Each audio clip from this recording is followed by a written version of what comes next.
pair of fiery eyes glare down through the rippling surface. They are locked on the movements of an armored catfish. At just under a meter long and extremely heavily armored, this Wujani is recently mature, but could almost double in mass as she continues to grow. A nocturnal predator, she's been hunting all night, pecking in a range of small fish, worms, and crustaceans from the bottom floor.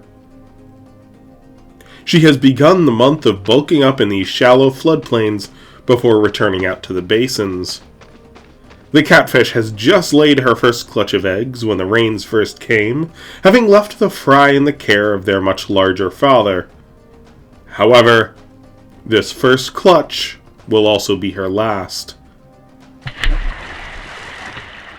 A long gray snout penetrates the surface of the meter-deep clear waters. A dozen rail-spike fangs restrain the catfish as she turns. With a swift motion, the fish is drawn from the waters and tossed high into the misty morning air. The narrow jaws snap forward once more.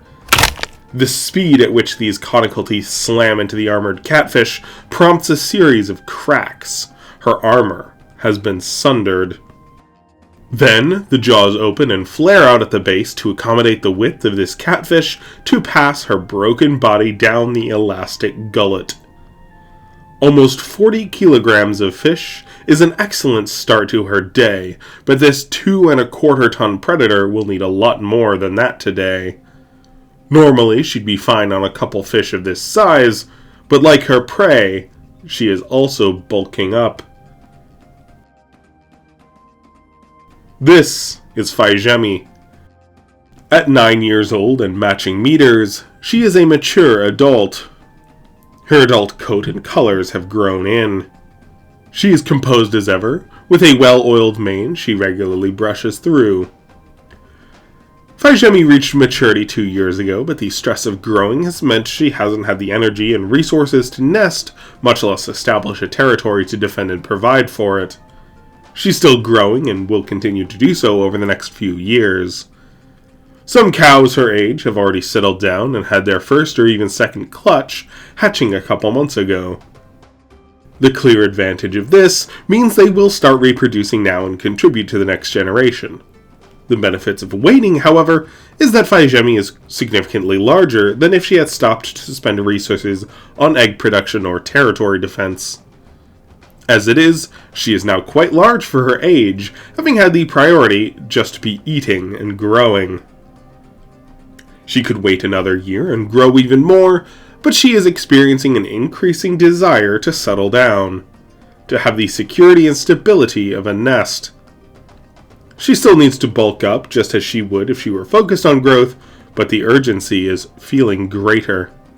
As long as she had a territory when the mating season comes, she will be fine, but better to start looking now as it isn't urgent. The optimal territory will be not unlike one her mother held. Elevation so her eggs won't drown, nearby fishing opportunities, a thicket or some other cover so her young aren't out in the open, but space that she may watch out for incoming predators. Male bakar average a lot larger than females, with skeletally mature adults often weighing a ton or more than females of the same age. But this dimorphism is largely a consequence of nutrient acquisition during prime growing years, with sex itself being a fairly minor contributing factor. As long as females in Fai Zhemi's position continue to prioritize skeletal growth, they will keep up with their male peers. Fai Zhemi stands patient. Not long after, a few peacock bass come into her shadow. From their perspective, she is a haze of white and gray. Perhaps a distant cloud, but the shade she provides offers a bit of cover for them. These half-meter to a meter-long fish are prey to many after all, and there's plenty of dangers out looking for them as the morning sun rises. Of course, the cover that Fai Zhemi provides is not to protect them. She catches a few more fish over the course of the morning, filling belly and gullet, then makes her way south. This is the middle of the wet season, in the Seridic Wetlands. Hurricanes and other powerful storms are most common at the beginning of the rainy season or late spring through summer, as that's when the oceans are at their hottest. Now, at the onset of autumn, the rains are still common, but are no longer particularly devastating. There's very little land that is dry, a few mounds of mud here and there. For the most part, the ground is as she walks on now, floodplains filled with water anywhere from a dozen centimeters to a meter. Channels dug throughout by the movement of megafauna like behemoths, crocodilians, and kurojaku help lower and direct water to make this land a bit easier to navigate, but it's still flooded for most of the year. This shallow water is perfect for Fai Zhemi to hunt in. Walking helps move her digestive system along, and she stops now and then to grab another fish or two. This is certainly the easiest time of year for her kind. The tremendous abundance of her favored prey and ease of capture means the habitat supports a great abundance of her kind. Indeed, there are so many fish in these floodplains, channels, and basins that the Seridic Wetlands could easily support far more bakar. Fish is not the limiting resource of their population. It is not what her kind usually have to compete over. That is land, territory, optimal nesting ground.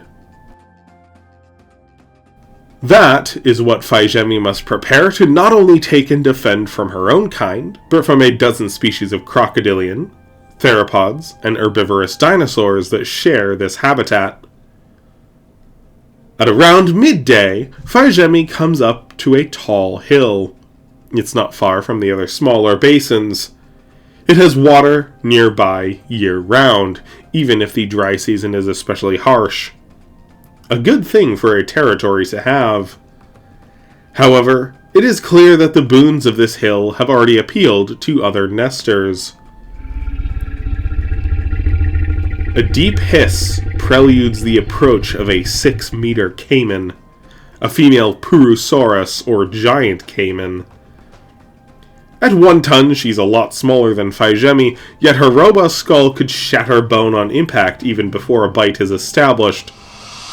Several other female caiman hiss in their own positions down the shore of this hill, and they are echoed by yet others down its umber beaches. Purosaurus, like many other crocodilians, are diligent parents. These mothers not only have their young who hatched earlier in the wet season, but also youngsters from previous years close by. This congregation of caiman no doubt live here year-round. Fai Zhemi cocks her head as she looks them over, then steps back. Any territory worth having will require aggressive defense and likely usurpation. However, she's still in the market. A 1,000-kilogram caiman would be difficult, but an achievable fight, but the longer she stays, the more Purosaurus cows she sees. Some are larger, up to 2 tons. She's seen Purosaurus cripple with the swing of their wide, solid jaws, and knows from hunting a juvenile the year before that their hide is quite difficult to pierce with her claws. Fai Zhemi turns and continues down toward the open basin.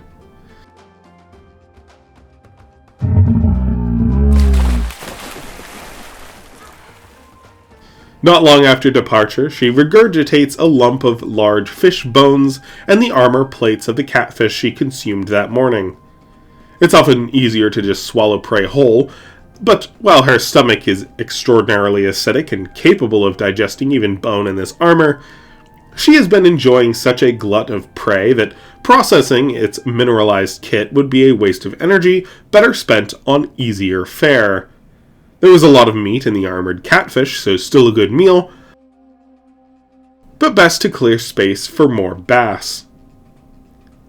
After filling up once more, a small hill offers respite. It's too small to confidently nest on, but will give her a dry patch to rest the night.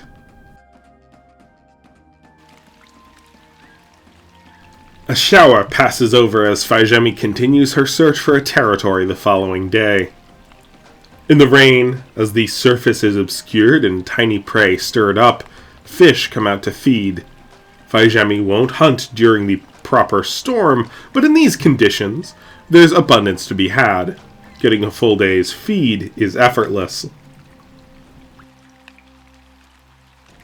A scattering of hills she comes across that afternoon suggest promise. However, she picks up the scent of other females of her kind in the area. A large dead tree trunk marks an important point in this territory. Down south at the Beaver Lakes, where Fai Zhemi was born, smaller and more concentrated territories have border markings. Out here in the open marshes, where territories often have to be a lot larger to accommodate wider fish stocks and greater demands, territories instead are usually marked at the heart instead of on the borders. Fai Zhemi spots countless long claw marks gouged into this trunk so near the nest. In addition, the oils from gular and carpal glands are rubbed into the tree. From these scent markings, Fai Zhemi can tell that this territory belongs to a female who is smaller than her. However, another sniff alerts her to a similar, yet slightly distinct scent. Sisters, almost certainly of the same clutch.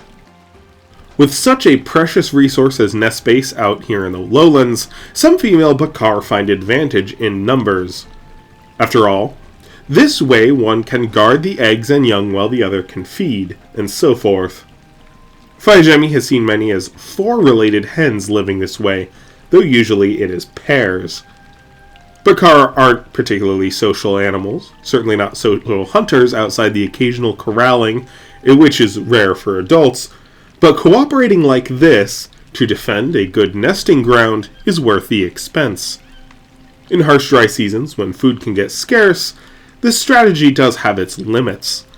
After all, having the offspring of previous years of numerous females along with the adults themselves can get extremely demanding, and that's when these congregations can fracture. It's therefore most common with younger females, and the dominant ones will push the other out once the going gets tough. However, in a prime territory with abundant basins and the like nearby, it can be a very successful strategy. There's plenty of food to support several cooperating adults, as long as they take turns guarding and going out to fish. Up at the Beaver Lakes, with greater stability and therefore more consistent areas with both land and fishing opportunity nearby, and also fewer crocodilians given their generally warmer preference of water, a smaller territory is often easier and more practical to keep alone. This is how Fai Zhemi was born and raised. Pairing for nest defense is not as intuitive for her. Perhaps if she had been born out here, Fai Zhemi and some of her sisters might have seen aunts living together and maybe been more inclined to stick around together. As it is, she is a loner, and as a result, this is not optimal territory for her. The social lives of adult male bakar are a lot more complex. While females almost exclusively cooperate with close relatives and are often highly antagonistic of other females, even their kin, males will often pair up. Usually these pairs are brothers, though it's not uncommon to find homosexual pairs. They connect with females during the mating season, but for the most part they spend their year together in their own mated bond. These relationships are almost never seen in females, as getting them to tolerate a close relative is often as much as one could hope for, given female bakar are much more aggressive and even violent to their female peers. Fai Zhemi sees both hens standing at a distance looking out to her. Each looks under 2 tons, likely a little small for their age on account of starting nesting and territory defense earlier than Fai Zhemi did, though working together may well afford them more fishing opportunity and make up for the difference down the road. After all, if one guards the nest, the other can mark territory and fish, something a single mother would have to juggle alone. On their own, each of these residents would be an easy victory for Fai Zhemi. She outweighs each by half a ton despite being similar age. However, she doesn't fancy her chances against the pair. Instead, Fai Zhemi continues inland. The following days see many similar occurrences. Anything worth taking has already been taken and won't be easily reclaimed. She takes the nest site from a quartet of female alar and drives them and their 36 or so chicks off. But their nests are much smaller and easier to construct, so this hill will not actually work for her. It's too narrow. After a few days hunting and defending the area, Fai Zhemi gives up and carries on. Perhaps Fai Zhemi is not the first Bakar to conduct this experiment, as the alar and their young return without much care or concern, clearly having not traveled far.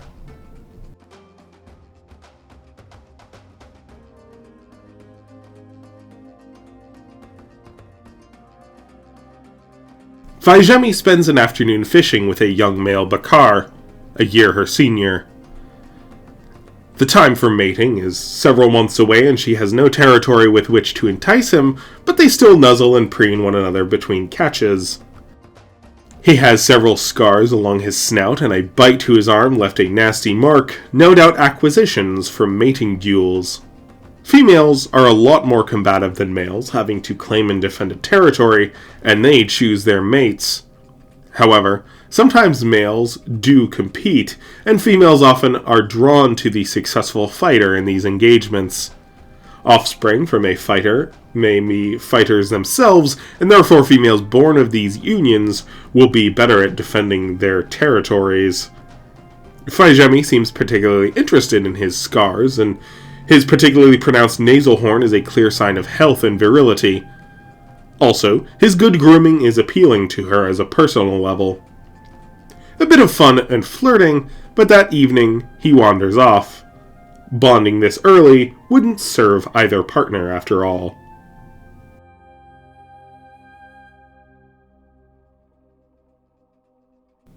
Another mound overlooking one of the smaller basin lakes shows some promise, but Fai Zhemi quickly spots a few female gen, giant gharial.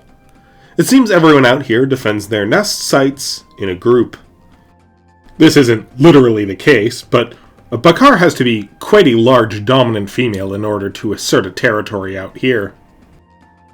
Though Fai Zhemi has always been drawn to making new friends, it helps to be curious and a compulsive groomer, but she's now been largely on her own the past 2 years.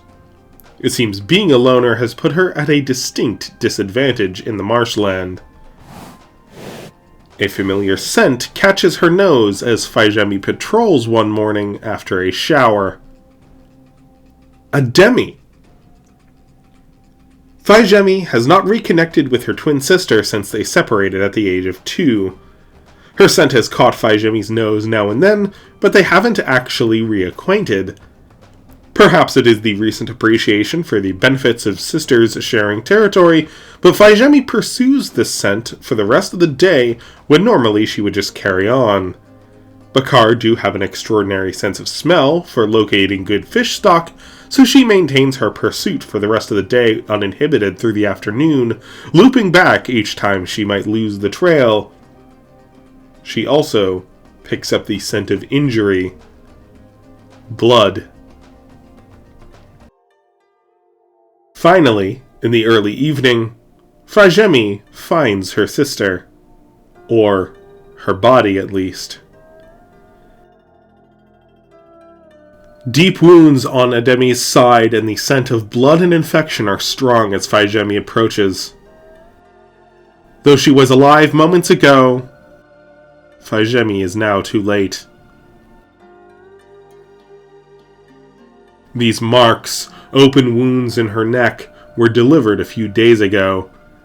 The scent of 2 younger female Bakar lingers in the injuries. Claiming a territory is often a bloody affair. Holding it is all the more so. Ideally, a display dance can settle disputes as it shows what each contestant is capable of, but a mother with offspring has a lot to lose, and good territory can be worth fighting for. Certainly worth killing for. Bakar fights are usually restricted to face biting. It's safer that way. However, the unfortunate reality is that any fight can have its accidents. This doesn't appear to be an accident, however. Agnatorn claws are precision weapons. Whoever bested Ademi held her down and pierced open her neck, pulling these injuries open after delivery. Unusual, but not unfounded. If Ademi didn't back down after a loss, escalation is to be expected, and these can be lethal. It seems likely that she held a territory and wouldn't back down when this pair came to supplant her.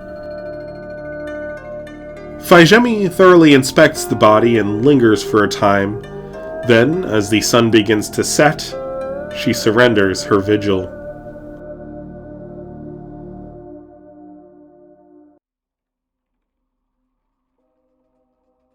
Over the following days, more and more trees become evident over the landscape. It's still an open marsh, but more trees are a sign she's getting closer to home. Fai Zhemi passes through a stretch of trees flanking the slow-flowing waters. On either side, numerous stork nests have their inhabitants stand and spread their wings. Halfway through the wet season, their young are already at adult sizes, having hatched in the first rains, though they still rely on their parents for food. These are great-eared jabiru, or gold-necked storks. They are the tallest bird in the Seridic Wetlands, with the largest males standing 2 meters at rest and sporting a wingspan of just over 4 meters. Black Teratorn are heavier and have a wider wingspan, though don't stand quite as tall. These storks have enormous nests woven into the trees, at least 3 meters wide. Young and adults all span their wings as Fai Zhemi wanders through. In her youth, such a display might well have put her on edge. Now, she just ignores them and carries on.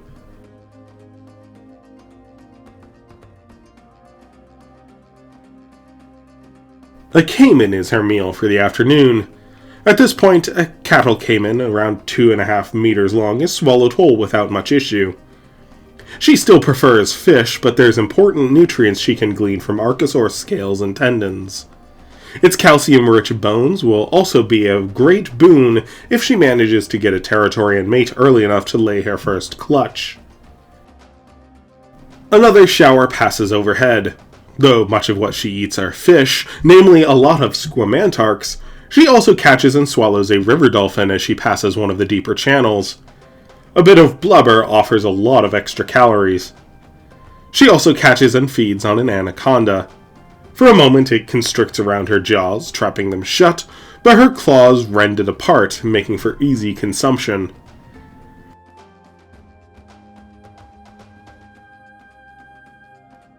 Finally, Fai Zhemi finds a potential territory. A patch of marsh grass and horsetails elevated by the roots of a dozen giant cypress and mahogany trees, with 100 or so narrow, leafy trumpet trees scattered throughout, offers a bit of promise. There's a few smaller gharials and caiman on its shores that hiss at first, but they scatter upon her approach. No sign of fresh territory markers. Fai Zhemi notes a few claw scratches, low from either a young bakar or large alar, but they're at least a few years old. No one has claimed this territory this year as of yet. It isn't close to any of the basins or major rivers, so even if it floods, it shouldn't overflow above the territory ground. Her eggs will be safe. For now, this seems perfect. There's a lot of open fishing grounds on all sides from the flooded plains, but the elevated terrain has some ground cover. Enough for her young to hide. It's a lot smaller than even the small condensed territories of the beaver lakes, but she really only needs enough land to nest on.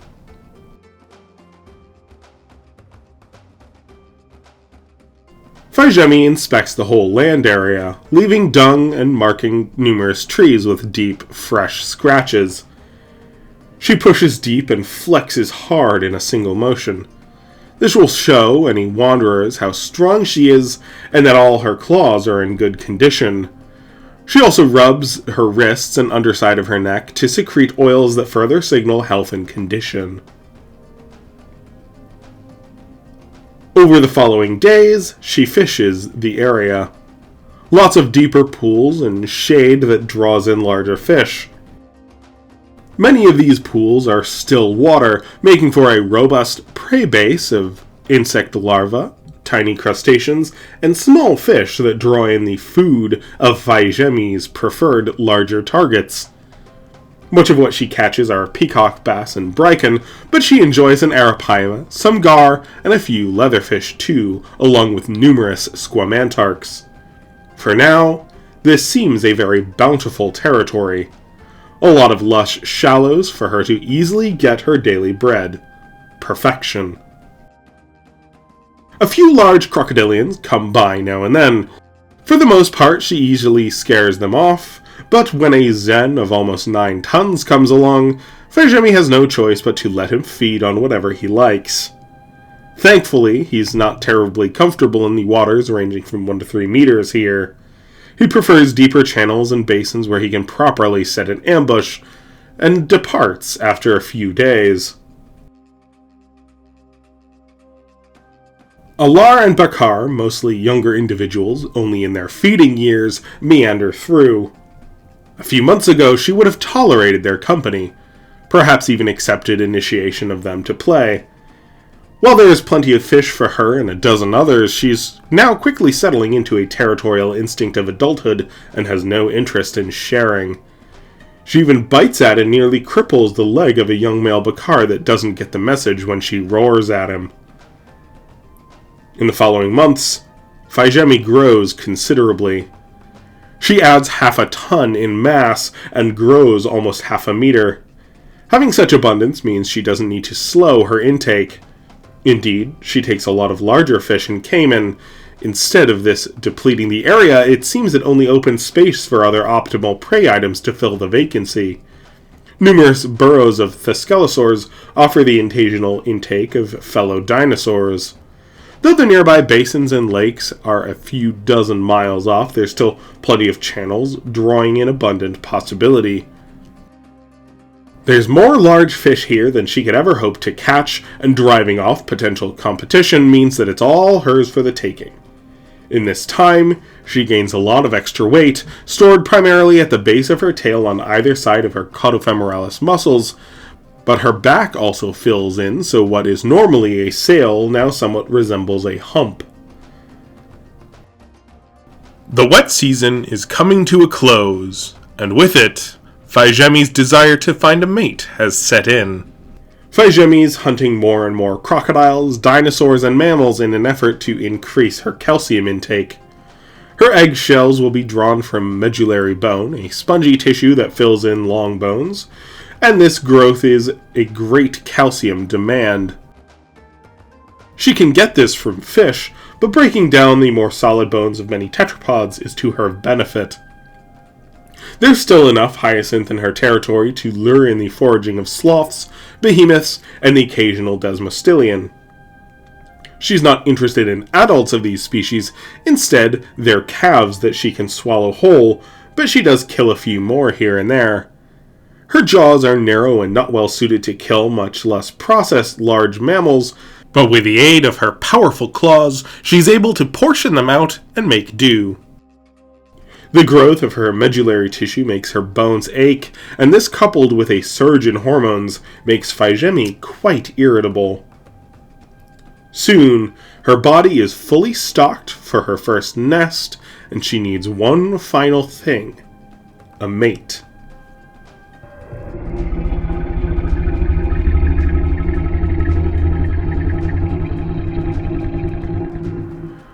Fai Zhemi stands on the edge of her territory and spends the following days emitting low calls. These infrasonic songs carry far and wide in the open waters. Though she is a diurnal animal, Fai Zhemi sings mostly at night, as the colder condensed air will carry her song farther over open water. Singing at her greatest volume, it directly signals her age and vigor. She spends little time fishing in these days. Calling out in all directions is her primary effort. When she isn't doing this, she's clearing a space of debris and underbrush in a wide patch on the outer edge of the tree stand.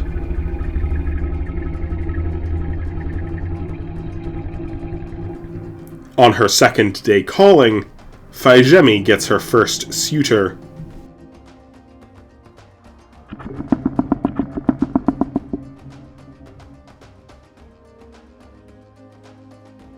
He's a large male, nearly 3 meters longer, and at a peak seasonal weight, almost twice her mass.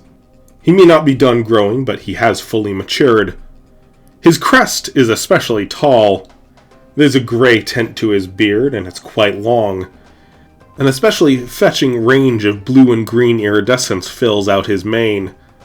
He has a few scars quite evident throughout his body, but he doesn't try to hide them as he makes the initial steps in the dance. Both his back sail and the fin along his tail also have bites taken out of them, further evidence hinting at a life of combat. He carries a squamantarx of almost 4 meters, proof of his great skill as an angler. This male bears white spots on his sail. This is very rare here in the heartlands of the Seridic Basin, but a mutation found more commonly in the smaller populations north of the Gulf and mangroves. It is believed to be a relic of another bakar species that was subsumed into the modern population when their own species eventually went extinct at some point in the past 1.5 million years. Fai Zhemi matches his initial steps, swaying and bobbing her head. These are instinctive motions. She practiced a few times in her younger years on other young males. She's come across ways of showing off her fitness and the like, but this is her first genuine effort to impress a potential mate. It's quickly evident that Fai Zhemi is trying a lot harder than he is. Though committed to his first few steps, as the male gets closer, his motions become a lot more casual. He looks over the dance floor she has made and now moves to. It's as clear as she could make it, but for a male of his size, maneuvering up onto this platform might be a little difficult. She continues to dance, bobbing and snapping her jaws, lifting her feet and spreading her toes, but his steps have eased to an informal walk. He hasn't even set down the squamantarx to free his hands and jaws for proper steps. The longer he looks over her territory, the less impressed he looks. Fai Zhemi doesn't quite seem to understand his reservations. His lack of participation is increasingly frustrating. She's in excellent condition. Her feathers are groomed to perfection. Hydrophobic oils from her tail give her feathers a rich shine that can only be achieved with a healthy diet. Fat fills out her tail and back to prove she's got more than her share of quality fish. She steps closer now, in the water only a few meters away. He steps back. Twice she stands and crouches in the shallow water, trying to initiate him to dance, but he continues to step away. Knowing that she came on too strong, Fai Zhemi steps back. She returns to the platform. She turns again, trying to remind him of her impeccable grooming. Again she bobs, trying to stand on one foot, but it's clear that she's lost him. As the big male turns, Fai Zhemi hisses. She splashes forward, grabbing the tail of the squamantarx he carries. He swipes a long clawed hand at her, slashing across her snout and pushing her away from his fish. Fai Zhemi staggers back. As he continues to walk away, she bites at the tip of his tail. This prompts the much larger male to turn back. He drops the enormous fish and charges. Fai Zhemi fully retreats. She scrambles back up the bank of the land of her territory. Being around half his size means she can move with far greater nimbleness, carrying her into the sanctuary of the trees. Though worried he might be in pursuit, by the time she looks back to see if he is following, Fai Zhemi sees that the giant male has instead continued his march out of her territory.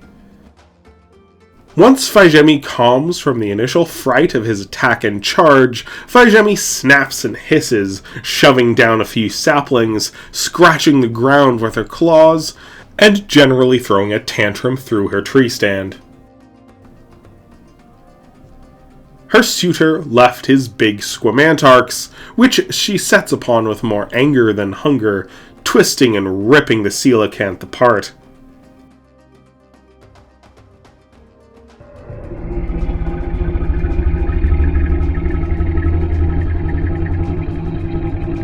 The following day, Fai Zhemi tries again. A pair of much younger males answer her call, but while these brothers have reached maturity, these 7-meter males are each at 3/4 of a ton and are far too small to catch her interest. She chases them off.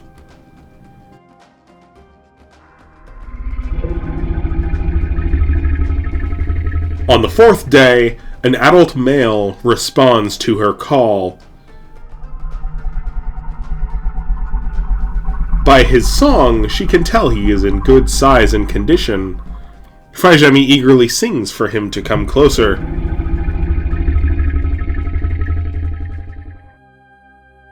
However, while the male who arrives does have a full belly and fat tail of a drake who is good at fishing, and a tall nasal horn promises he has gotten necessary nutrients from its growth, he is completely without feathers. It is unlikely to be a sign of stress given his bulk, though by mutation, parasite, or some other ailment that was not evident in his song, this male lacks a mane. Fai Zhemi cries out, and he comes to a stop a dozen meters off. When she roars again, he turns in rejection. He has mated before, but a well-preened mane and beard is particularly important to Fai Zhemi. She sees the male off in mounting anger.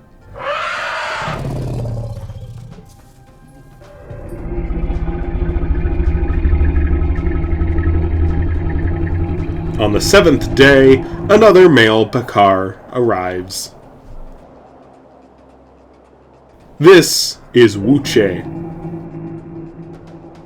He is a little bit shorter than her, but they're of similar mass and the same age. His mane and beard are full and a vibrant white, billowing as he approaches from the east. A tall, proud crest of iridescent blue rises from his forehead. It arcs up and forward, catching the morning light as he turns his head side to side and closes the distance. In his jaws he carries a gift, a slender, freshly slain leatherfish of 1.5 meters in length. Not as impressive as her first suitor's squamantarchs or the bald male's arapaima, but a testament to his capabilities nevertheless. And its blue matches the hues of his crest. The coordination is a nice touch.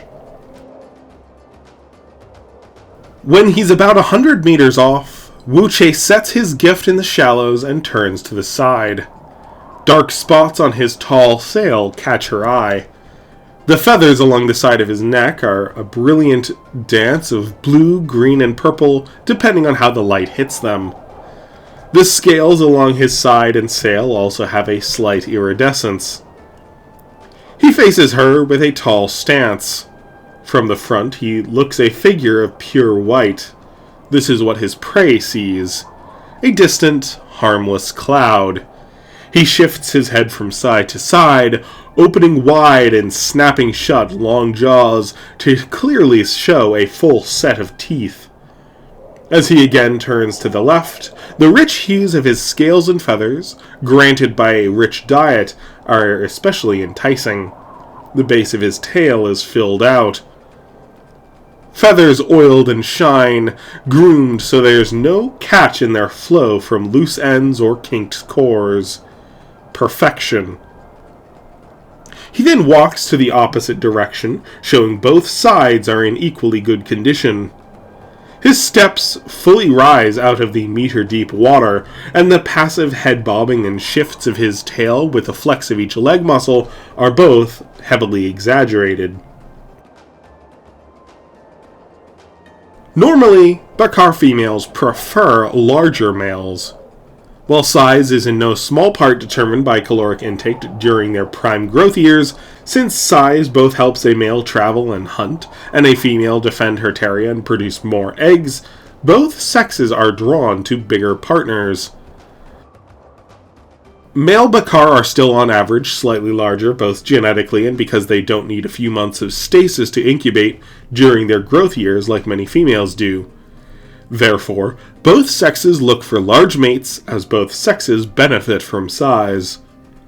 However, not every member of a species shares consistent taste.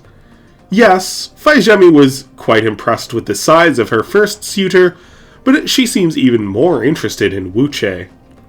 He's extremely well groomed, and considering how attentive she is to her own condition, it's likely she is attracted to him sharing this value more than if he were larger. This is not a one-way partnership. If he is to invest a few weeks out over the mating season, he needs to know that his investment will also be worthwhile. Males can mate only with 1 or 2 times in a year, so unless they are an especially dominant individual or are chosen by a group of females, she must also prove herself worthy of his selection. Fai Zhemi stands tall to show her health. Like Wuche, she snaps her jaws from side to side. As she stands on the bank, fully out of the water, she leans forward and steps on each foot to prove her dexterity and coordination. She also lifts her tail high into the air so that he might see the ample fat reserves that she has built up over the past few months. As she will have to guard the nest quite often and eat a lot less than usual while incubating, this is a critical boon. She also flares out the scent glands on her wrists and lower jaw, sending her fragrance downwind to his position. Several times, Fai Zhemi snaps down and retracts, showing all the muscles involved with grasping and pulling large fish in good condition. The slashes on her snout from the older male a few days prior are still quite clear, but she doesn't try to conceal them. Fai Zhemi is, however, putting a greater emphasis on her feathers than most dancers do. Preening is, after all, especially important to her, so it makes sense that she would try to put this quality at the fore, especially for a male like Wuche, who seems to appreciate it as well. As he gets closer, Fai Zhemi advances to join him in the shallows. They walk side by side along the shore for a few dozen paces, then turn and walk abreast whence they came. Their steps, head bobs, and flexing of the tail are completely synchronized. At first, they are around 10 meters apart, then 5, then 2. She's a bit nervous, but tries to keep it suppressed. When Fai Zhemi doesn't lunge at his approach, he gets increasingly comfortable. He's still taking very formal, exaggerated steps. Polite, composed, all good signs. He offers clear inspection along her body, his gaze lingering by her fat tail, but staying on her oiled mane. Wuche clearly has good taste and appreciates her efforts. Though the waters he stands in are shallow, only up to his ankles and just under a meter deep, he needs to be on dry land to finish his dance. They may be hunters in the water, but on land they can fully evaluate one another. Following her motions, Wuche steps up into the patch of land she has cleared. It's not a particularly wide space, not much room for one of them to dance, much less the pair. However, he sets the catfish in the middle of the space all the same. Wuche then stands and lowers, turning and snapping to either side, showing off his strength and range of motion. Fai Zhemi mirrors the gesture as best she can, despite the fairly small dance floor. Twice, Wuche bumps his tail against a tree, but he seems more embarrassed by his own awkwardness than frustrated at her poor maintenance of the territory. The tight space pushes them closer than they are able to more comfortably maneuver. She's a bit wary. After the violent conclusion of her last proper courtship, she isn't about to try and come on too strong. Thankfully, He seems a lot more interested, and that makes her more comfortable. Next comes the face biting. She's done this intimate maneuver a few times in her life, in settling scores, play, and flirtation. The sensitivity of Bakar snouts, paired with her fresh wounds, make his first bite a bit painful. In kind, she clenches her jaws, pushing a few teeth deep enough that they do break his skin. However, Wuche does not clench in kind. He merely holds her jaws in his own and keeps calm as she withdraws her teeth. For a time, they remain in this position, a gentle hold. When they disengage, both are calm. Fai Zhemi feeds on the catfish he has brought her. Her acceptance cements their bond. For the following days, the young lovers remain close, rubbing their sensitive snouts, pushing each other, sitting side by side, and regularly preening one another. Even after mating, Wuche remains in the area. Though Bakar males don't offer any help rearing their own young, they typically remain until the eggs are laid. He fishes for her, helping to keep her nourished in these next 3 to 4 weeks while she is gravid. The drier months of the dry season have begun a bit early this year. During her gravid weeks, no rains come. Usually rains last with a bit more regularity. An early start does not bode well. There's still water around, but in this time it flows down to only a foot or so deep with a few scattered pools of greater depth. Most of these pools are isolated, and a lot of the larger fish are gone. Wuche has to wander further and further to find them sufficient meals. Though she stockpiled a lot of nutrients in the wet season, her metabolism is still quite demanding, and it takes most of his spare time just wandering and gathering. The deeper waters are increasingly far away, though working around the clock he is able to keep both of them fed. When they are together, they are deeply affectionate, with proximity being a paramount desire. On their 3rd week together, Fai Zhemi lays her first clutch. She has laid an occasional egg in the previous years, but she didn't have territory or proper nests in those years. She didn't look after them and has no idea if any of them survived to hatch. Now, she has a proper territory and is in excellent condition, so this will be different. 9 eggs in total. Not bad for her first year. Bakar can lay over 24 eggs if in excellent condition in their prime, but this is still a strong debut for her size and age. In the days after her eggs are laid, Fai Zhemi becomes increasingly irritable toward Wuche. The skin that once wanted touch now finds it uncomfortable, a raw sensitivity. Nothing has changed for him, but Wuche still distances himself after her altered mood. He spends less and less time by her side, really only coming close to drop off the fish that he has collected for the day. Eventually, on the 4th day after laying, Wuche departs. This is a typical length of relationship among Bakar, if even a bit longer. Older males often don't even stick around for the laying, just providing a few extra meals after mating to ensure that she is fully gravid with his offspring before he leaves. Wuche stayed a lot longer, indeed overstaying his welcome. Some bonds do last longer, with the occasional male even staying until the eggs hatch, but this departure that he has done is normal for the species. Fai Zhemi can at first get by on that which is in her territory. The deeper pools no longer have the abundance of fish over 2 meters long that they did before, but there's still enough peacock bass of appreciable size that she can get respectable meals in. She is rewarded now and then by the occasional nest-raiding lizard, mammal, or dinosaur trying to sneak in an easy meal while she's not too far off, and they are a welcome snack. However, a month after Wuche departed, things worsen. She has fished clean the pools of anything that she could reasonably feed on. An occasional caiman, gharial, or young theropod comes by, seeking out smaller fish within, but even these are eventually depleted. After a while, no new nest raiders approach. The shallow waters that came to her knees when she first claimed this territory a few months ago are now all washed away. The soil is still wet, hinting at waters yet underground, but only the pools remain.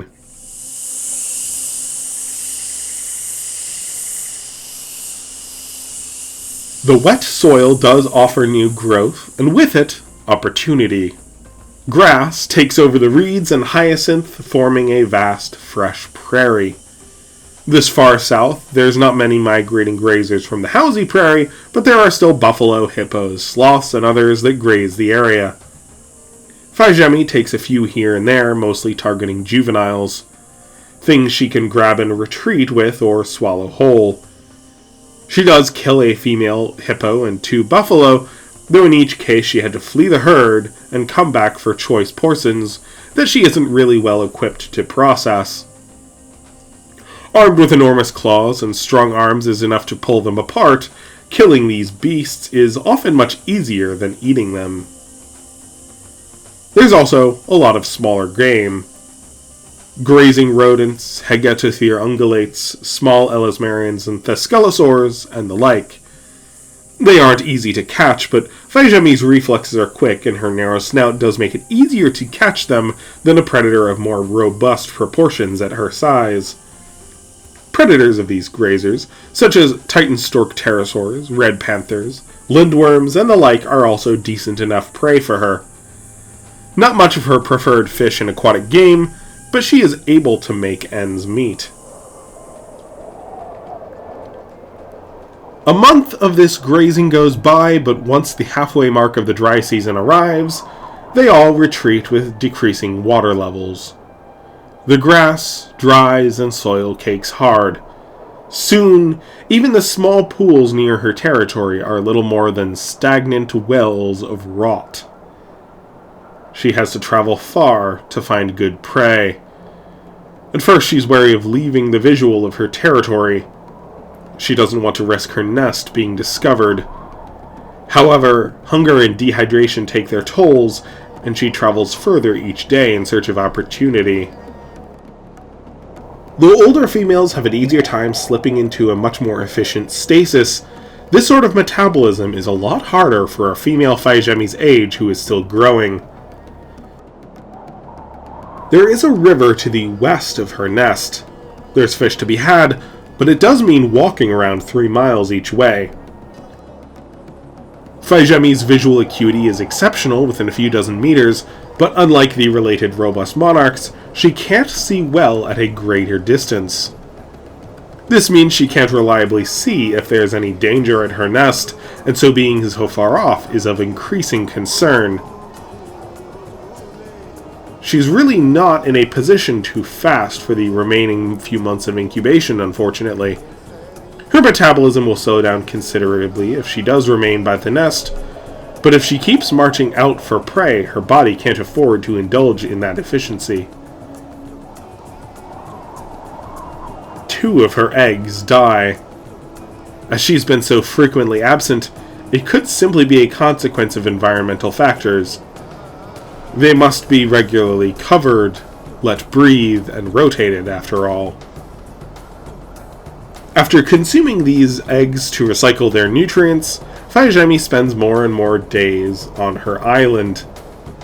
All the fish she has consumed in the months leading up to mating gave her a lot of fat reserves, but these have all depleted fairly quickly. While they are an invaluable supplement, she cannot live on them alone for 3 months, and walking as much as she has been has eaten through her reserves a lot as well. To make matters worse, she has continued growing. Not as much as she did through the wet seasons, of course, but it's enough that her body is clearly having a hard time responding to all the demands that she is making of it. Fully mature adults have a much easier time with these months, though they still need some food every now and then. It's been too long. Fai Zhemi's available food has simply been too far off. By the 5th month of the dry season, Fai Zhemi's reserves are completely empty. The spinous processes that form the base of her sail are visible against her skin. Her ribs press against her sides. She hasn't eaten in weeks. Little of her mind is conscious through this half-hibernation. Her delirium is stirred to alertness as a shower passes overhead. After all, the dry season is rarely absolute. It's over shortly, but in her awakening, before a yawn and stretch, Fai Zhemi finds her hunger spikes. The fields on all sides are desolate. The rains made the soil a bit moist, so the cracked ground is now a bit recovered, but it's still a harsh landscape. Half asleep, Fai Zhemi patrols her territory, leaving fresh markers on the main trees. As she is on its eastern edge, downwind of the nest, she spots something that her nose would not have detected, given the eastbound direction of the stronger winds. A carcass. It's about a mile east. She meanders out toward the body. The scavenging vultures, storks, pterosaurs, and a trio of blue cockatrice brothers, 2 brown and the 3rd blonde, have been working on the body, and they all scatter upon her approach. Another of her kind, a bakar. This is a younger female, perhaps 5 years old and weighing around 1/3 of a ton. She must have been wandering in search of a meal. Likely died of starvation or exhaustion, as she shows no sign of injury. Her hide has been baked hard in the 3 days that she's been dead, but the rains softened her a bit. There are a few openings torn open by the scavengers, but for the most part, they were unable to break in, even with the aid of the rain. Normally, Fai Zhemi is apprehensive of carrion. She's never cannibalized. However, her hunger is considerable. It takes time to pull open the carcass, shoving, twisting, gripping, and pulling with her claws. Eventually, she manages to open the base of the tail and takes a strip of muscle with her. She then opens the abdomen, pulling out a few organs. With a lot of work, she removes the left leg at the knee and then swallows it whole. All this takes the better part of an hour. Her long, narrow snout is not ideal for the task at hand, and the baked condition of the corpse means sections of skin are hard as armor.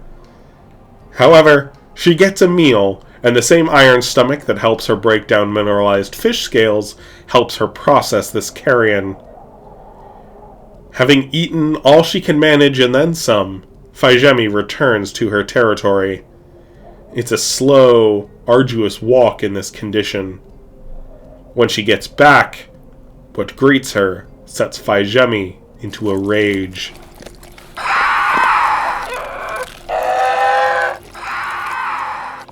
The 3 cockatrice brothers are hunched over her nest. Several eggs are opened and scattered. Embryos lie half-eaten in their frantic gluttony.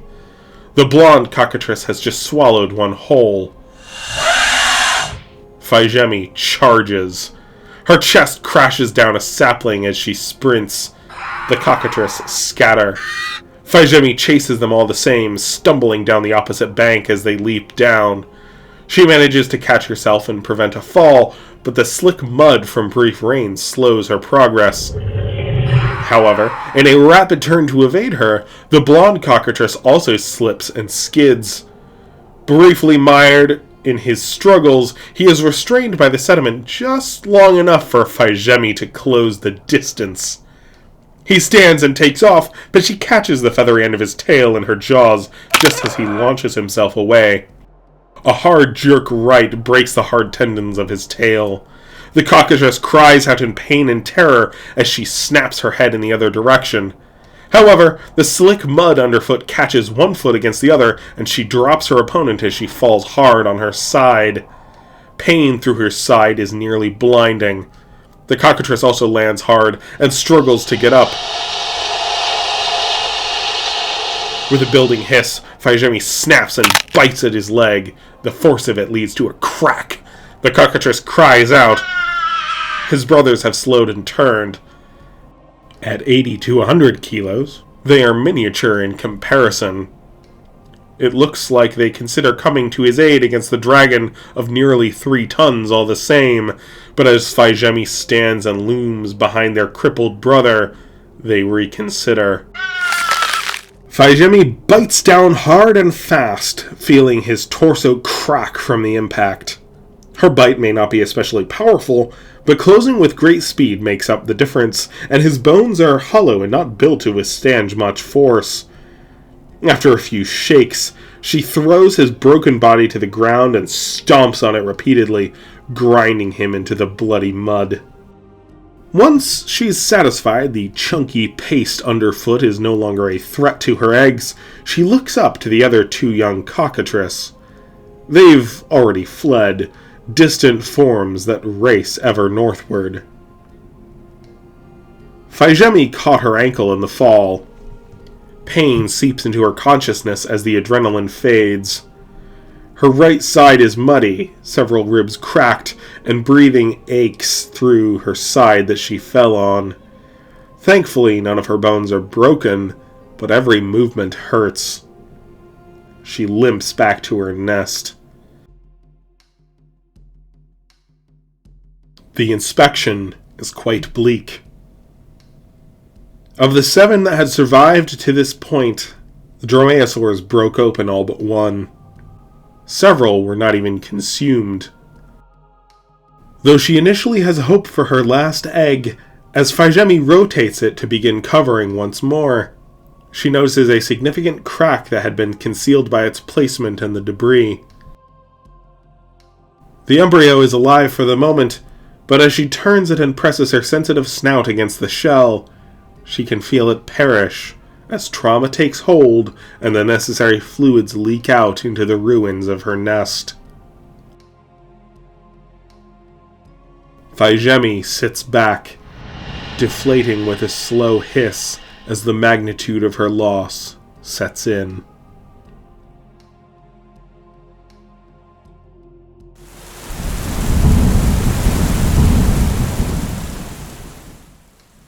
The first storm comes to the area a month and a half later. Fai Zhemi's territory is abandoned. As fresh waters flood the plains on all sides, a trio of young Bakar take refuge and establish this mound as the dry land on which they will sleep while fishing out in the open waters during the day. The old claimant of this territory is nowhere to be found. We instead see Fai Zhemi around 100 miles to the east. She has recovered from her injuries, but her ribs and spine are still visible through her hide. The loss of her clutch took a while to accept, but since then she has wandered further and further from her territory until abandoning it altogether. This was not an especially harsh dry season, but it still was too difficult to balance her own continued growth and getting enough food to survive this months of defense. Food was simply too far. The abundance that she experienced early on was a trick, a hard lesson she has now learned. She may not have thought through the abandonment, and maybe she would have stayed if some of her clutch had survived, but it is likely for the best long term. The loss of her eggs was devastating, but ultimately, this was not a good territory. Better to start fresh with one that actually has promise while she is still young. Though the first rains have come, Fai Zhemi has yet to catch a substantial meal. Scavenging a few drowned or stranded creatures has kept her going, but she has not yet enjoyed the boons of this season. Even her formidable gut is strained by the poor quality of the food she's been able to gather. The scavenging she does affords more of a meal than she's had in weeks, but it does little to get her back on her feet. Fai Zhemi needs something fresh, and for the moment, just isn't up for fishing.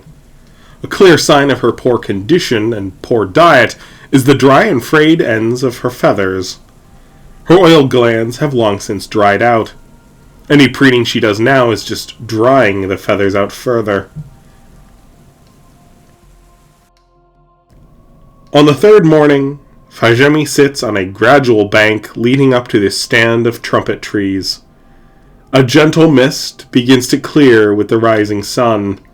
The floodplains have filled out, and a clear sky reflects across the endless marshes. Fai Zhemi turns to a low cluck of greeting. Little Ichi. Her sister now approaches from downwind, having followed Fai Zhemi's familiar scent for several days now.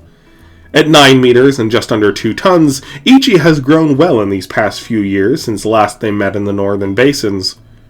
She's still a little small for her age and has an uncommon mutation of retaining the green eyes of a juvenile, but overall has grown up well. Unlike Fai Zhemi, she is still in good health, her spines and ribs full and smoothed over. Instead of establishing a territory and nesting in half stasis, Fai Zhemi has spent the dry season feeding and growing. Fai Zhemi clucks in greeting, but doesn't have it in her to stand. She does bump and rub her little sister's snout. Ichi looks over, doing a full loop of inspection before sitting beside and facing the opposite direction. For several hours, the two sit together enjoying the early morning air. Fai Zhemi is far from her usual level of prim presentation. She's preened herself bald in a few patches, but for the most part it's just that her feathers are dry and disordered. Ichi's as disheveled and curly as ever. Her feathers are oiled and healthy, she's just a bit messy. However, she still takes much of the morning to look over her sister, preening out pests and running her own oil through her sister's feathers.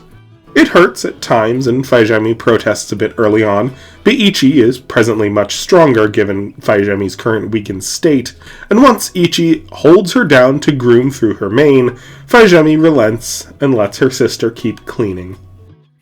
After a while, Ichi stands. She twice nudges her sister, who doesn't move. When this doesn't get the desired response, Ichi bites the back of her neck. Still, Fai Zhemi doesn't have it in her to stand. So Ichi departs, wandering down the slope into the shallows beyond.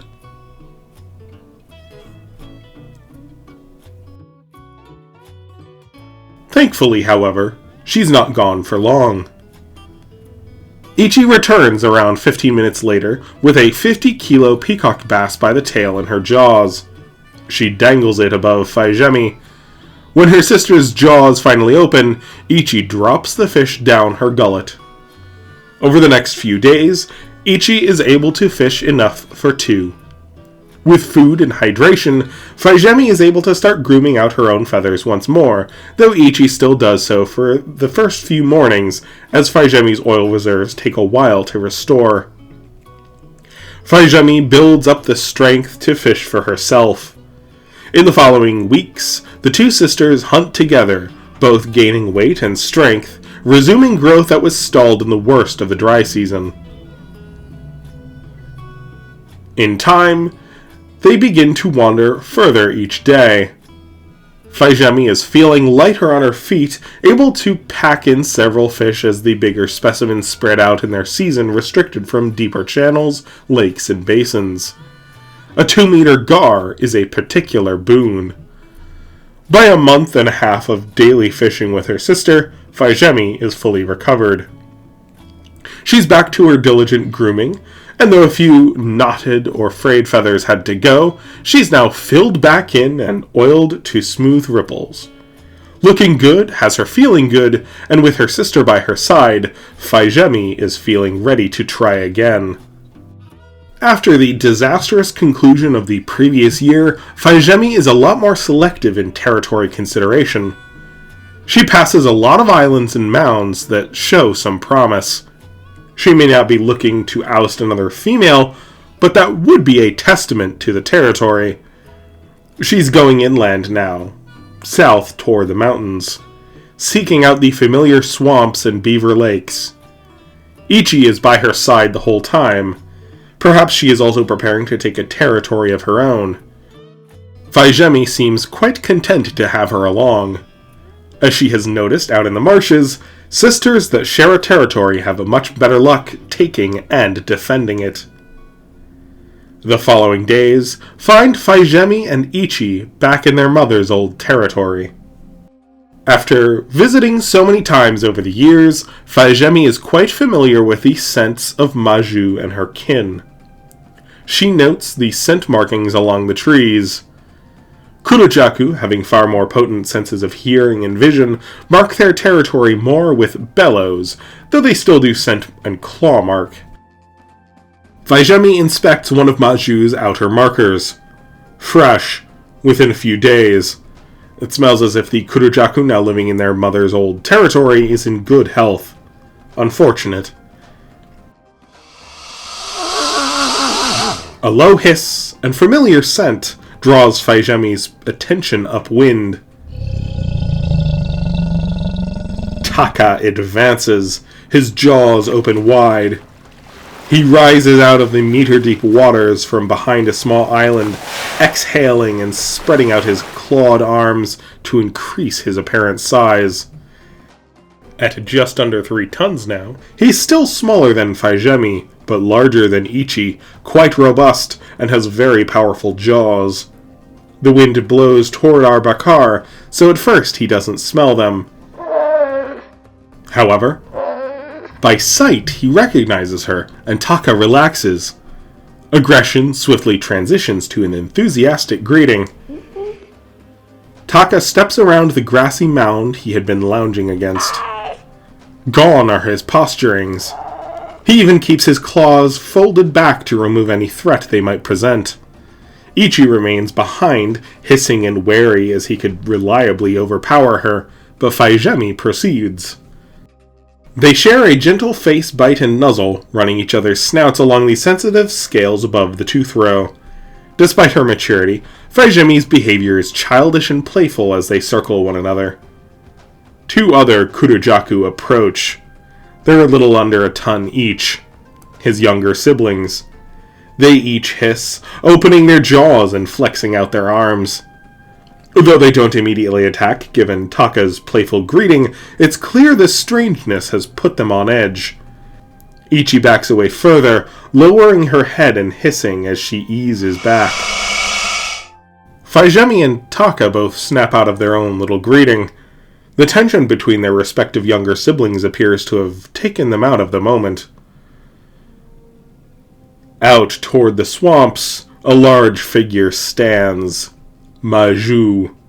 The mother Kurojaku was lounging on a small island halfway to the nest. She looms to her full standing height, mirroring her offspring's flexed stance, though her jaws remain closed. At almost 11 tons, she's now fully grown. A deep, barely audible threat rumbles across the water. At almost 4 times Fai Zhemi's size, any confrontation would be no contest. While this territory has its appeal in its comfort and familiarity, and Fai Zhemi will have to fight to claim any territory worth having, this is not a conflict that she's up for, even with Ichi at her side. Taka nudges her shoulder. Fai Zhemi flinches, which prompts him to start. For a moment they remain still, looking at each other.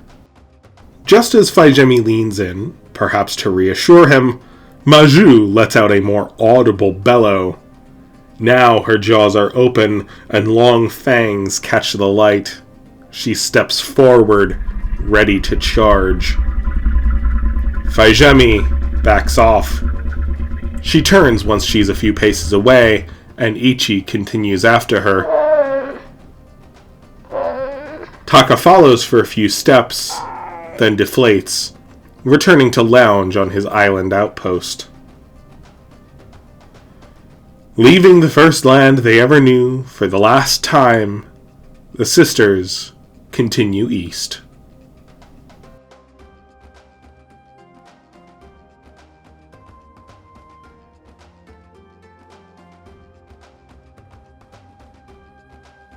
Fai Zhemi and Ichi's next march takes them along the foothills of the Telmead Mountains to the east. This region is mostly woody swamps with channels, rivers, and grassy marshes throughout in a mosaic of diverse habitats. Ideal territory for Bakar, young and old. The first potential territory that catches Fai Zhemi's attention at the edge of a fairly dense cluster of acai palms. Fai Zhemi and Ichi meander along its edges. There's ample fishing grounds here. Lots of hard clay islands in the channels that she could stand in while fishing or processing larger prey. On these, she spots a pair of young Bakar which dive into the water and take to the brush on the main island at her and Ichi's approach. Each is a little over 3 years old. That they've stuck around this long is further testament to the quality of this territory. The ample thicket of little ones to hide in is yet another admirable quality. The territory markers on the outlying trees shows a female in good health, older than Fai Zhemi. She is alone. Perhaps Fai Zhemi thinks with Ichi at her side, she stands a decent chance.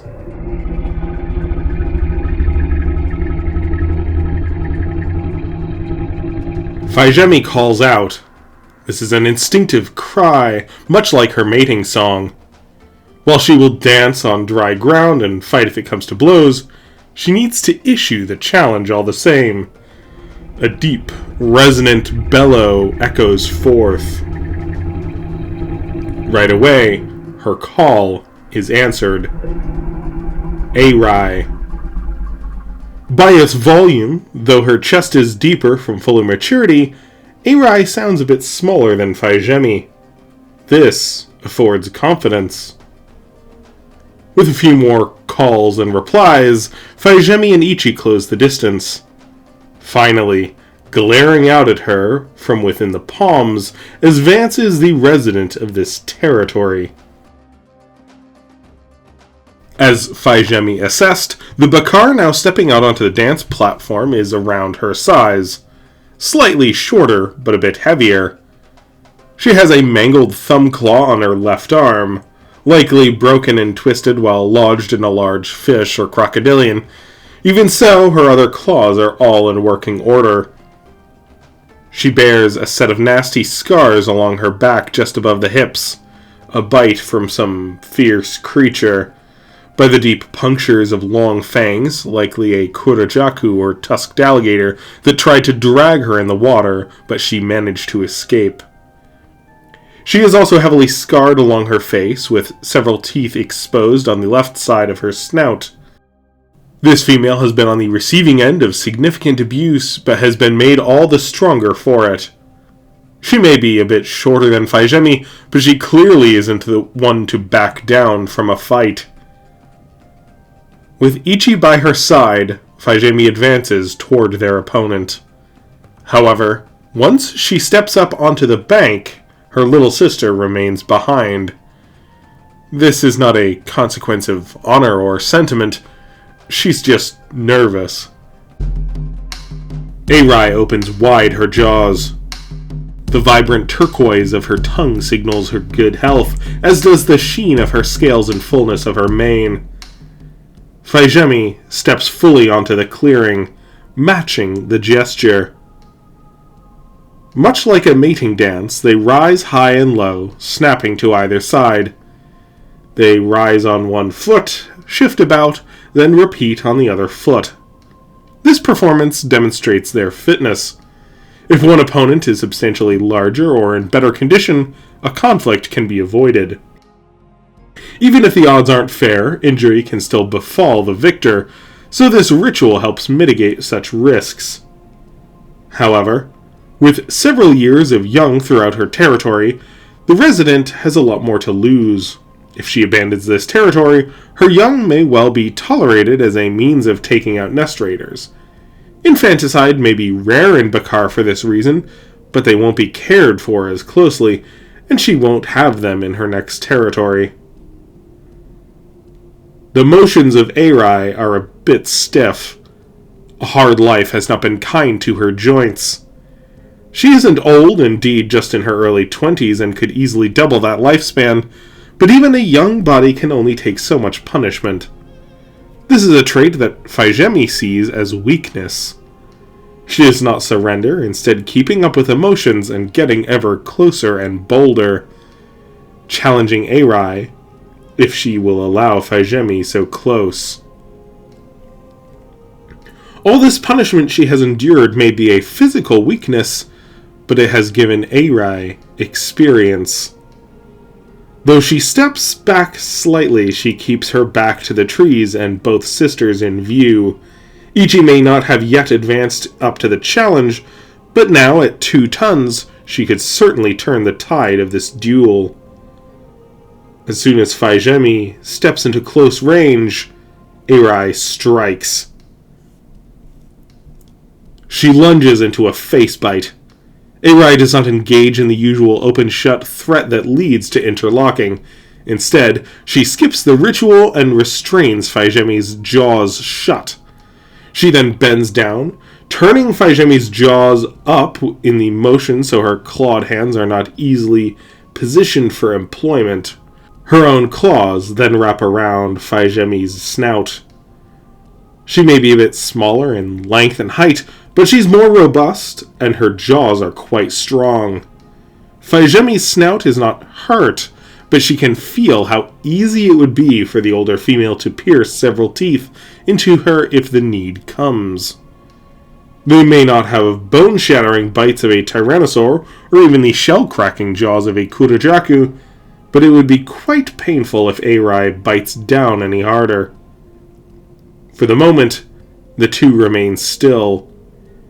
Ichi has stepped tentatively up onto the platform, though she now remains motionless as well, eyes wide as she watches the 2 theropods. Her fingers twitch, tail snaps to either side as her caudofemoralis muscles brace for launch. However, for a moment, she holds. Though presently in every advantageous position, Arai does not strike down with her claws or try to reposition for a more deadly bite. Her aim is no longer to fight. It is to make her claim explicit, which she has. Fai Zhemi's mane relaxes. Her fingers fold in. With this signal, Arai releases her bite. She stands tall, glaring down over her scarred muzzle at Fai Zhemi. Fai Zhemi falls back.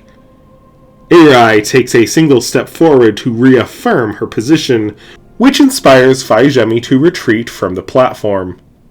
Ichi has already fallen back as well. Arai does not call out or posture. She merely stands in clear view, staring at the sisters as they leave her home.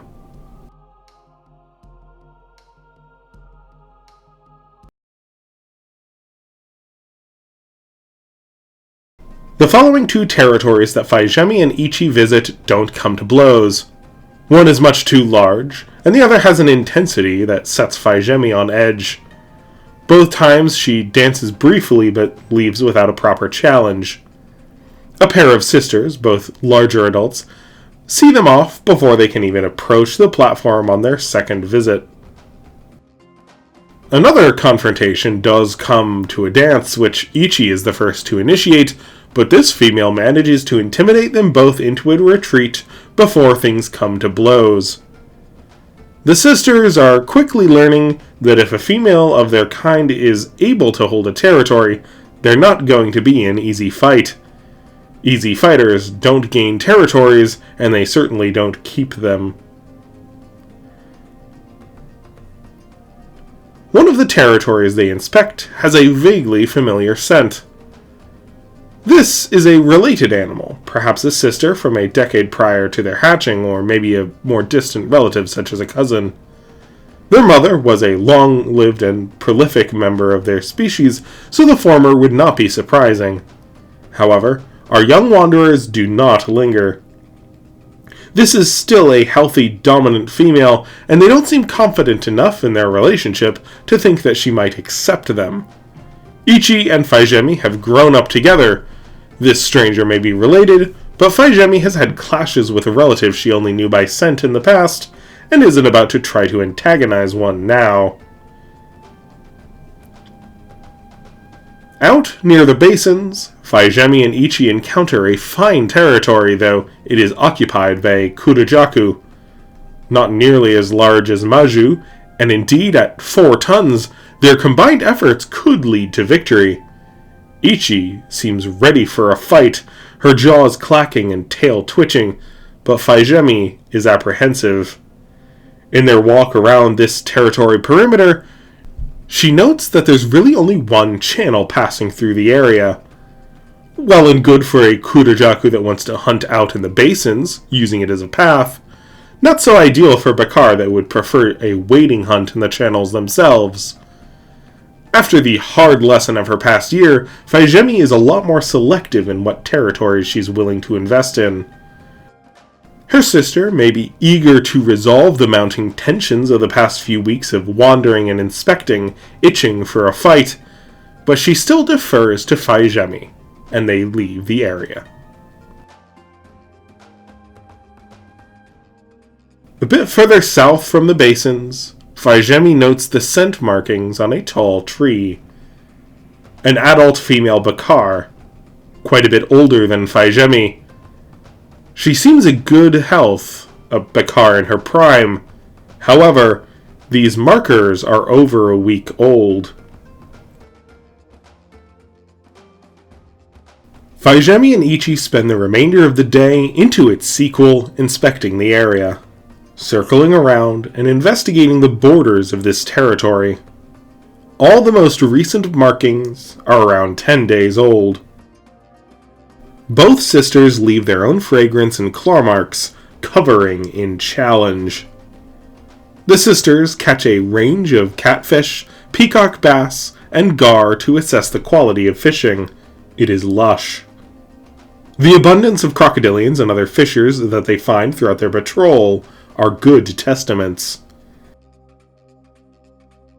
Not far from one of the markers, the sisters detect the scent of another Bakar's territory to the east. Another female, this one much more recently marked. Also in very good health. A neighbor so close, with a border only 3 miles away from what Fai Zhemi assumes is the nest, may not be ideal, but it is a testament to this being a productive area. Her mother also had a fairly small territory with neighbors. Such a concept isn't terribly foreign.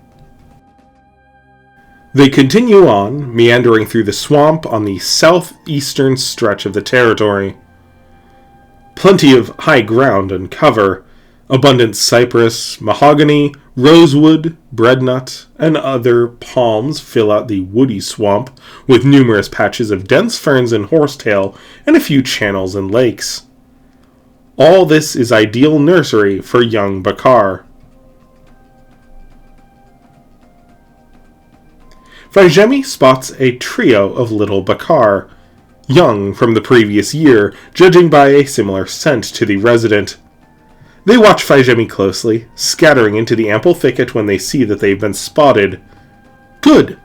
Lots of cover for her and Ichi's young to take refuge. As they march, Fai Zhemi pays close attention to the fragrances in the forest around them. At first, she was more aware of the larger catfish, arapaima, and bass that she and Ichi will need, but she's now making olfactory note of smaller fauna that her young will need. A wide range of familiar species of small bass, perch, trout, rays, small reptiles, and little amphibians. Many of her favorites when she was young. An excellent selection. She also notes at least 3 species of native chimeran life, the Jizu orbs, and 2 swarms of different types of airborne magic. One of these clouds passes by, leaving a refreshing minty scent in the afternoon air around them. This is truly an enchanted forest.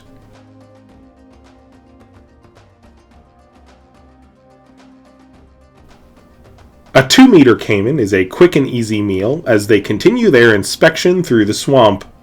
Fai Zhemi notes another territory at the southern stretch of this, likely spanning to the marshland on the opposite side. A third territory is discovered along the western end, near the Beaver Lakes there, perhaps a fourth deeper to the southwest. Quite a busy area. A good sign is that these are all long-standing territories, and none of the neighbors are related, so our sisters likely won't have to worry about them ganging up on her and Ichi. Finally, the sisters have marched the full perimeter.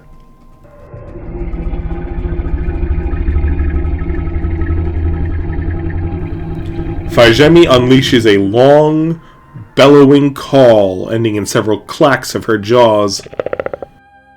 When she doesn't get a response, Fai Zhemi calls again. This time, Ichi joins in. After their next call, they finally get a reply. It is loud, yet below the crescendo, a crack betrays some strain. A force to mask an unknown weakness. The sisters proceed. Fai Zhemi advances through the swamp, Ichi by her side. They've patrolled the perimeter now, and have gleaned a lot of its interior by scent, but this is good to confirm what they assessed. This is a perfect territory. 3 beaver lakes at its heart for stable small fish stocks, open marsh for her and Ichi to fish in, and several deeper channels in the swamp forests within to ensure fishing they won't have to travel for.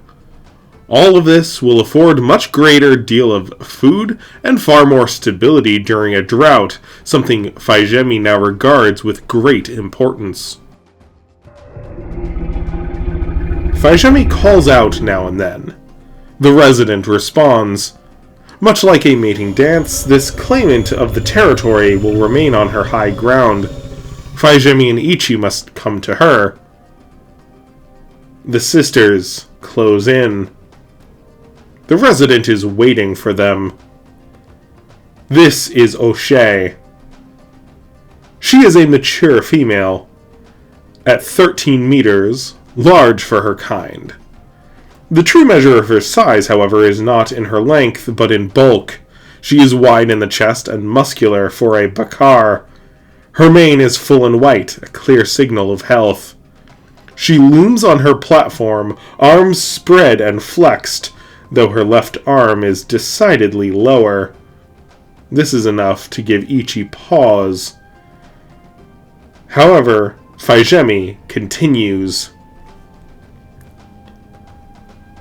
Something isn't right. O'Shea hasn't been marking her territory in over a week, and her young have been hatched for a month or so. This is when she should be at her most active in territory defense. This curiosity pays off. As Fai Zhemi and Ichi continue to close the distance, a shift in the wind brings a distinctive scent to them. Infection. There's some injury that ails O'Shea. As Fai Zhemi gets ever closer, she spots the source. A deep puncture to her left side, which her spread arms fail to conceal. The weapon, a long spear, is embedded deep in her chest. She must have had some encounter with humans. Sishewa fishermen, most likely.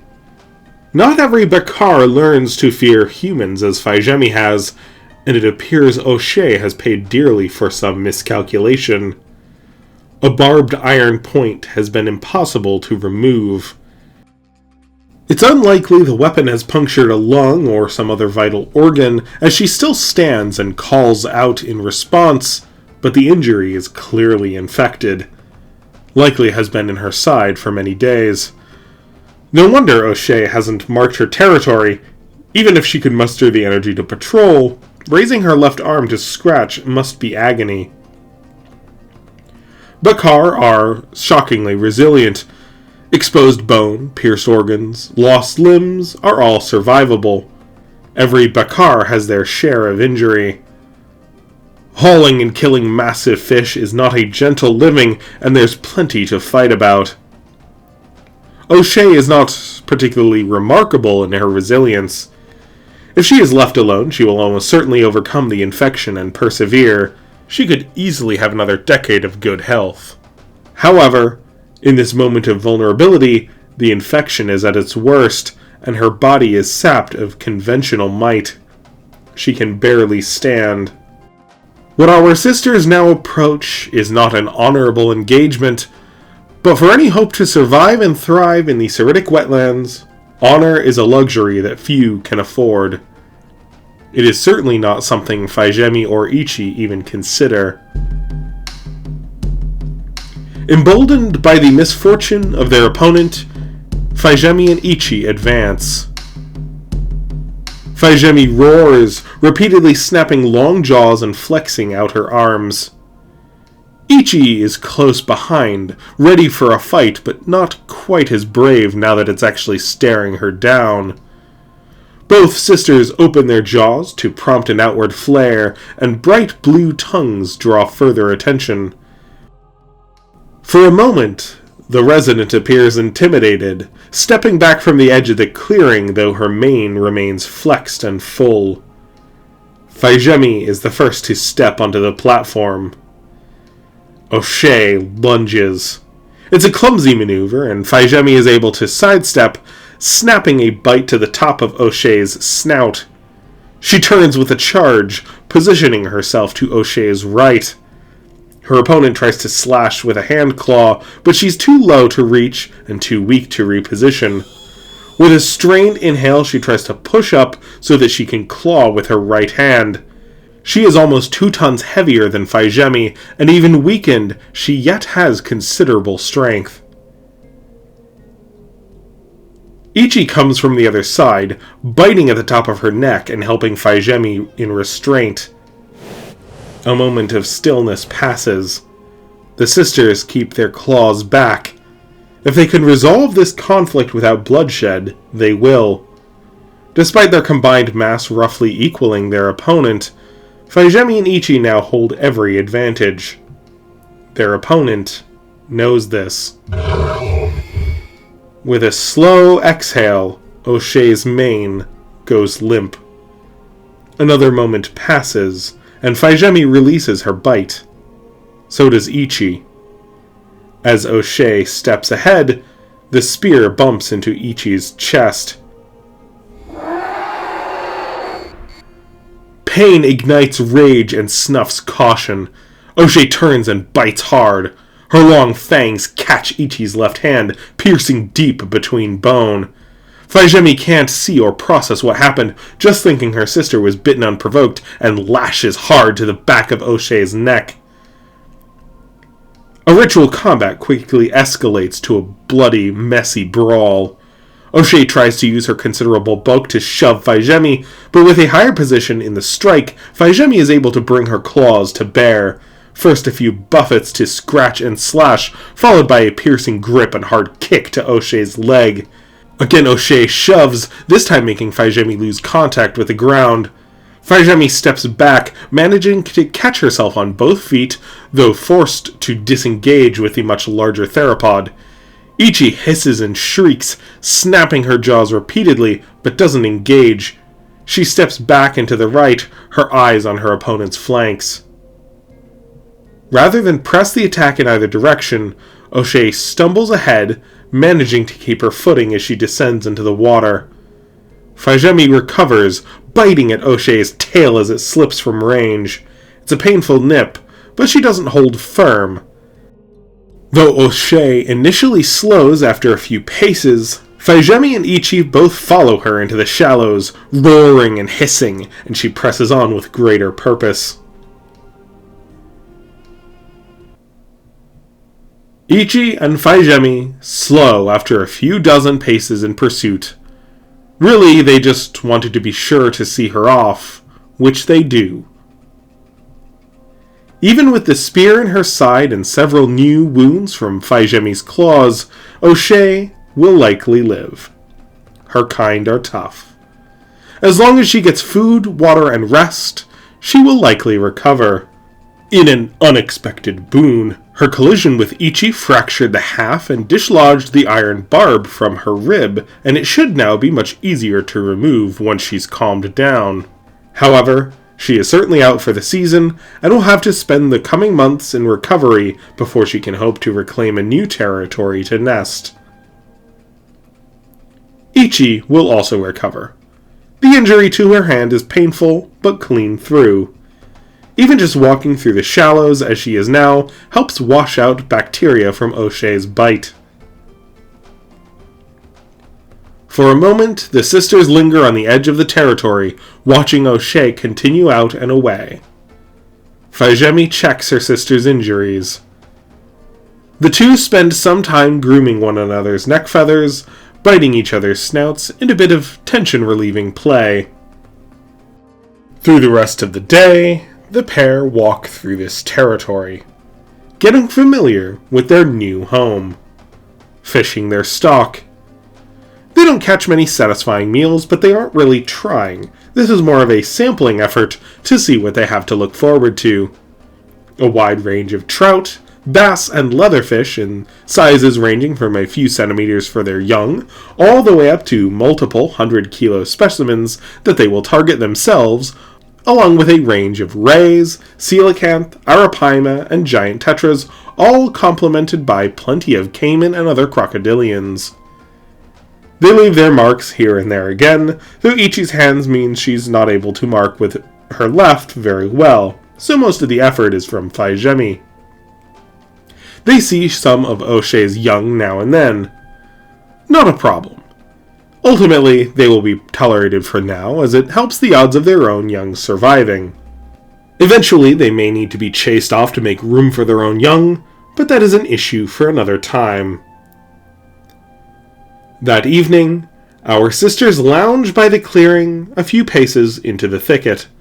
Proximity makes them both a lot more comfortable, at ease. Though the confrontation and new visitors initially makes the region quiet in fear, already a new status quo chorus of insects, frogs, and birds begins to build to a steady drone. As the sun sets, our sisters ease into a calm slumber, happy and secure in their new home.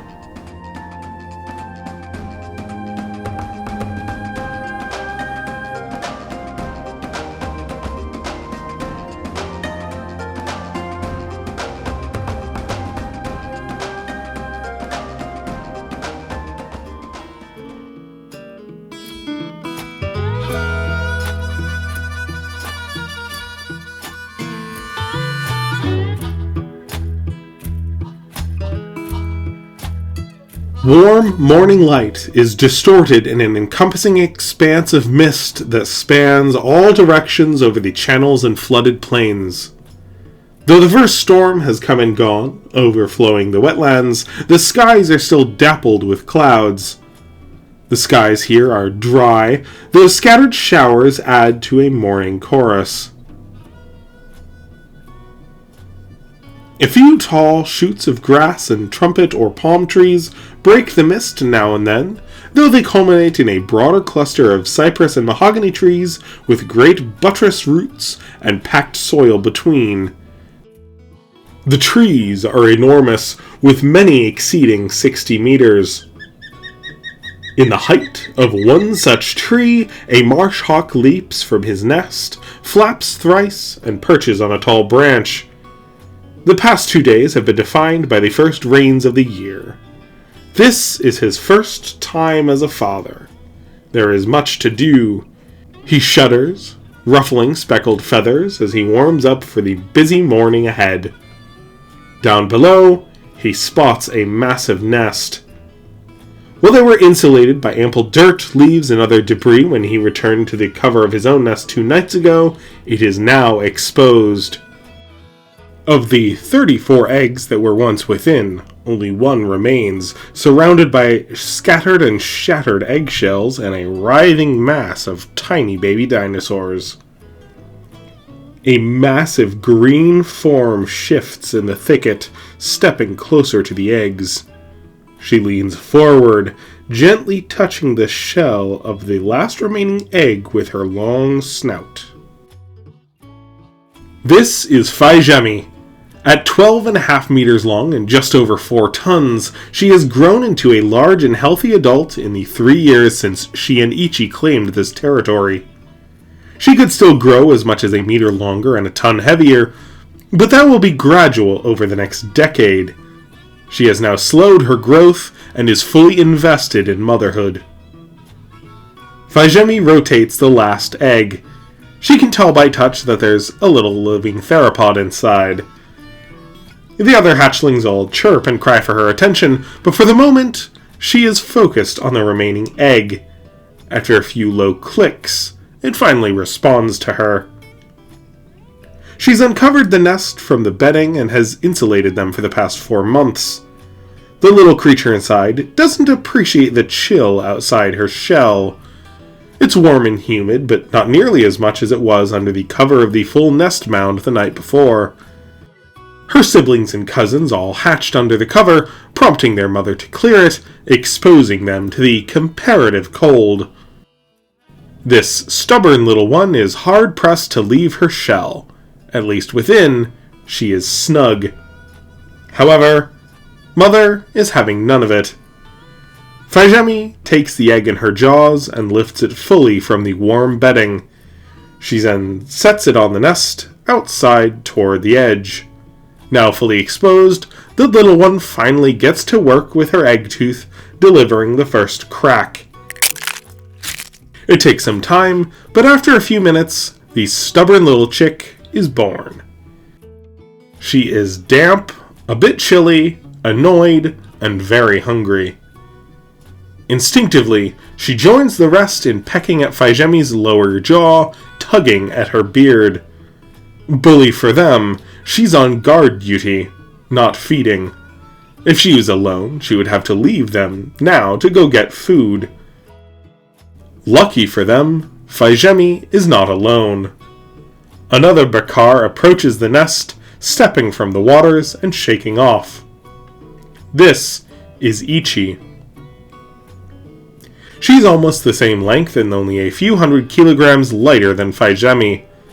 Her left hand retains the slight kink in it from the injury she has sustained in their claim, but despite this, she is in excellent health. The past 2 dry seasons have been especially mild, and the whole time, water and fish have been present in at least sustainable quantities year-round. As a testament to this bounty, especially productive as the waters rise and fish swim out from their rest in deeper basins, Ichi begins to retch upon approach. The floor of her lower jaw pouch fills with regurgitation. Ichi leans over the nest. The 35 hatchlings that she and Fai Zhemi laid a few months ago all turn to nip at the short white feathers along her jawline. In response, she opens her jaws. Her mandibles flare out, filling out a trough of roe and half-processed Voyager perch meat she has just consumed. A perfect meal for the hungry swarm. They line up along her jaws, viciously snapping at her offering.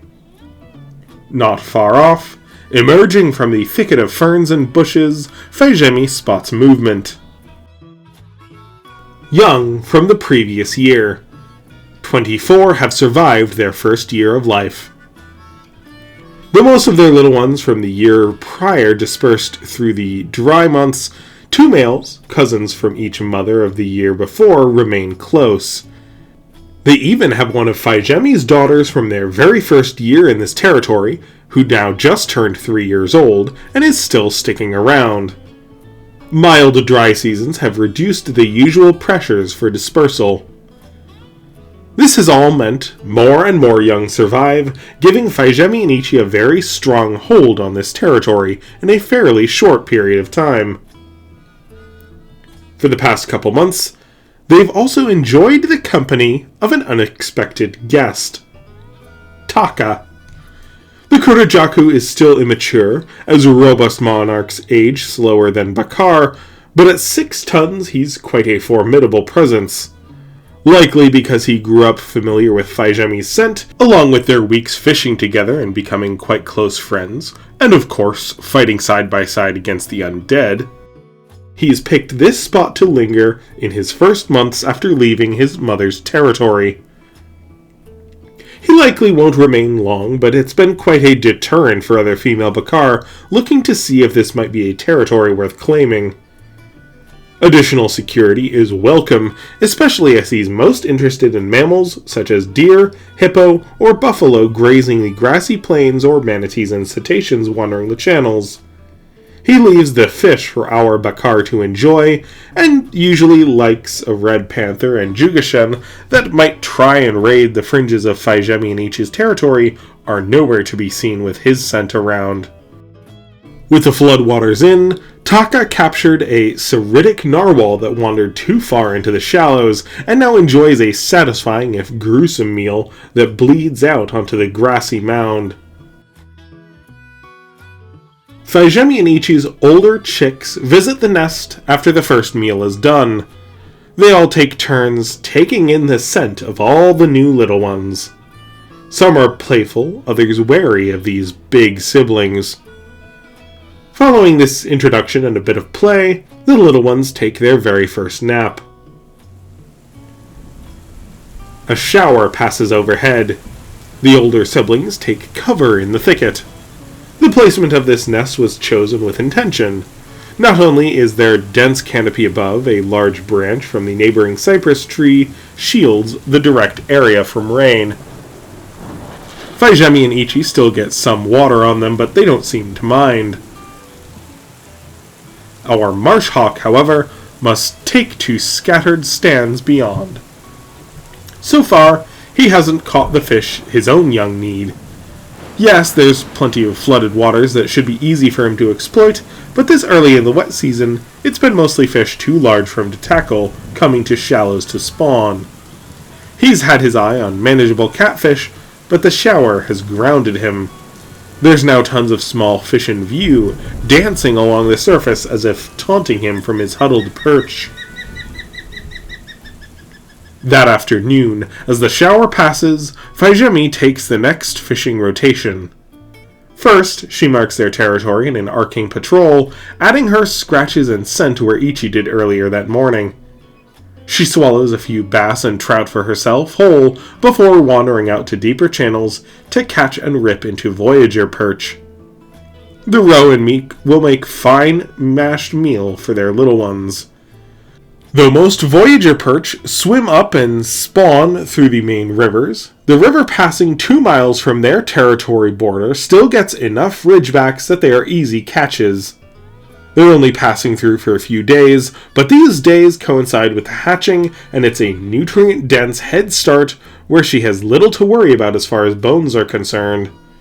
Later on, she will have to be more selective, picking at larger fish to set into her crop, but for now, getting their first meals is very easy work. She also carries back a 3-meter ridgeback.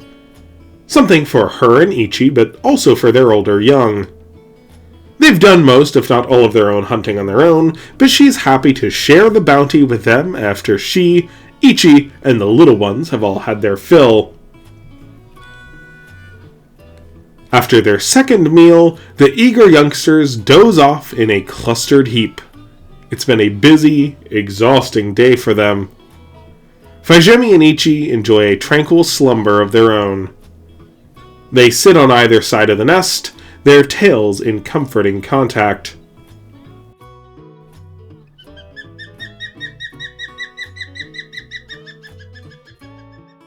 Up above, the marsh hawk returns with his first catch of his own newly hatched young, a little resident perch. He greets his mate and steps inside, as proud to offer his hatchlings their first meal as they are eager to receive it. They'll need many more meals like this, but for now, he has proven that he can provide, and things are looking up.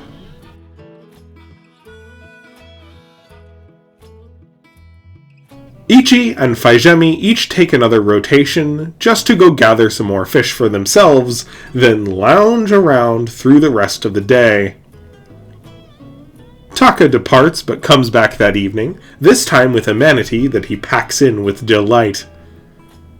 Belly is full and minds content, our theropods relish the hard-won easy life they now enjoy. As the sun sets, this enormous family all slip into deeper slumber, ready to make the most of the good times ahead.